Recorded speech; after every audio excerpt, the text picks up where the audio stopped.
नमस्कार बच्चों। तो आज हम चर्चा करेंगे अपने टॉपिक को आगे बढ़ाते हुए अलंकार के विषय में। पिछले वीडियो में हमने अलंकार के दो भेद जाने थे, शब्द अलंकार और अर्थ अलंकार। आज हम शब्द अलंकारों के पहले भेद अनुप्रास अलंकार के बारे में बात करेंगे। अनुप्रास अलंकार की आइए पहले परिभाषा देख लेते हैं। जहाँ काव्य में एक ही वर्ण की आवृत्ति हो, अर्थात एक वर्ण बार बार आए, तो वहाँ पर अनुप्रास अलंकार माना जाता है। आपको उदाहरण से अच्छे से समझ में आएगा। तो देखिए उदाहरण देखते हैं अपन। तरनी तनुजा तट तमाल तरुवर बहु छाए।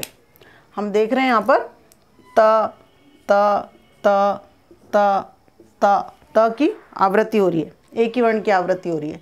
ऐसे ही दूसरा उदाहरण है, पढ़ी होगी आपने कविता जयशंकर प्रसाद जी की, चारू चंद्र की चंचल किरणें खेल रही हैं जल थल में।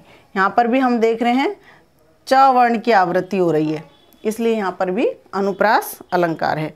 और भी बहुत सारे उदाहरण हमने सुने होंगे, मैं आपको मौखिक रूप से बता देती हूँ। जैसे रघुपति राघव राजा राम, र वर्ण की आवृत्ति हो रही है। कानन कठिन भयंकर भारी, एक जगह क की आवृत्ति हो रही है, दूसरी जगह भ की आवृत्ति हो रही है। तो इस तरह से जहाँ पर एक ही वर्ण की आवृत्ति हो वहाँ अनुप्रास अलंकार होता है।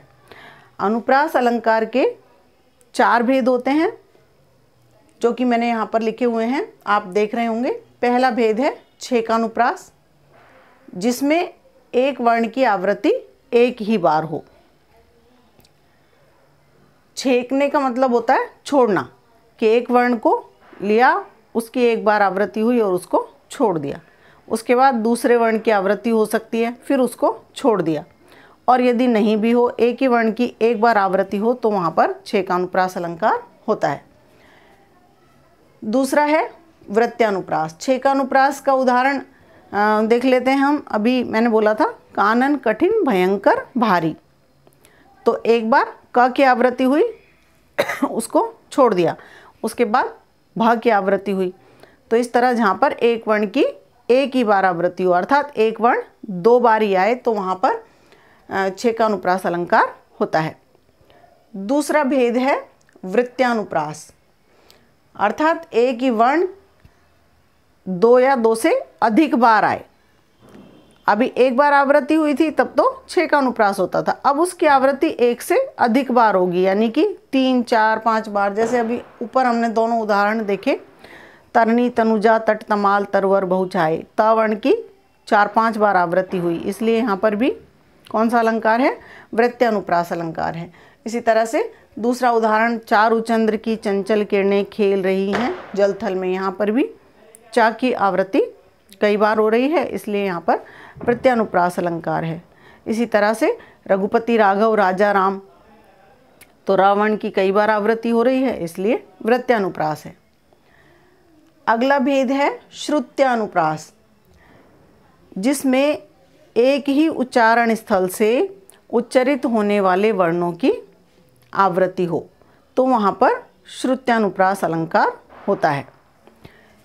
जैसे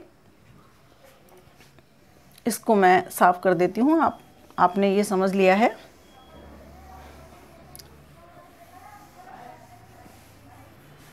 श्रुत्यानुप्रास अलंकार, इसके विषय में हम बात कर रहे हैं।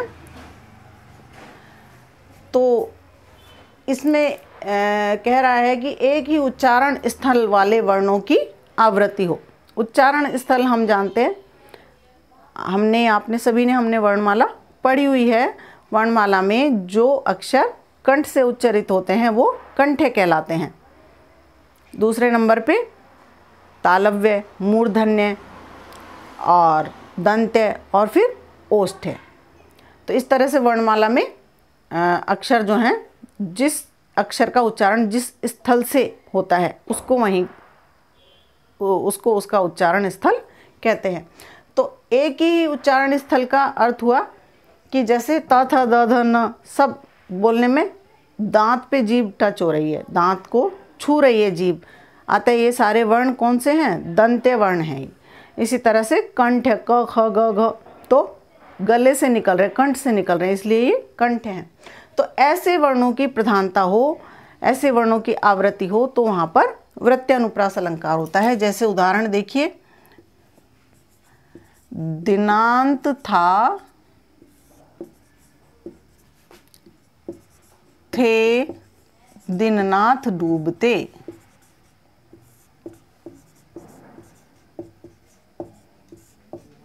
दिनांत था, थे दीननाथ डूबते।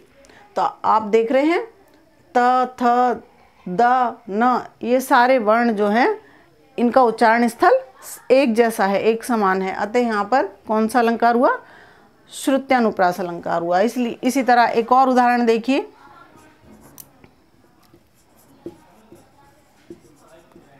तुलसीदास सीदत निशिदिन,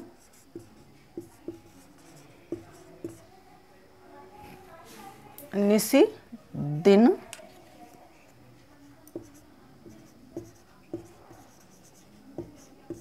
देखत तुम्हार निठुराई।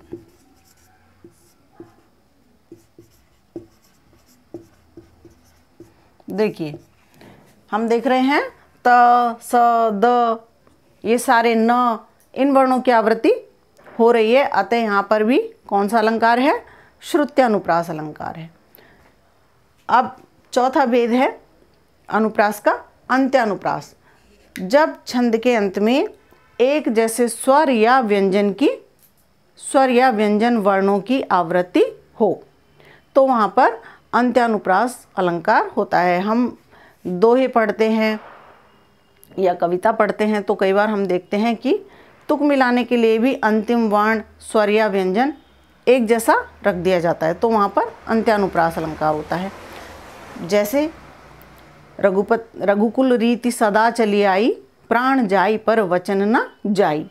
तो हम देख रहे हैं वहाँ पर आई आ रहा है और वहाँ पर प्रथम पंक्ति में आई आ रहा है और द्वितीय पंक्ति में जाई आ रहा है, तो ये हो गया समान स्वर। इसलिए यहाँ पर कौन सा अलंकार हुआ? अंत्यानुप्रास अलंकार। तो आशा है कि आपको अच्छे से समझ में आया होगा और अगले वीडियो में शब्द अलंकार के दूसरे अलंकार पर चर्चा करेंगे। तब तक के लिए धन्यवाद।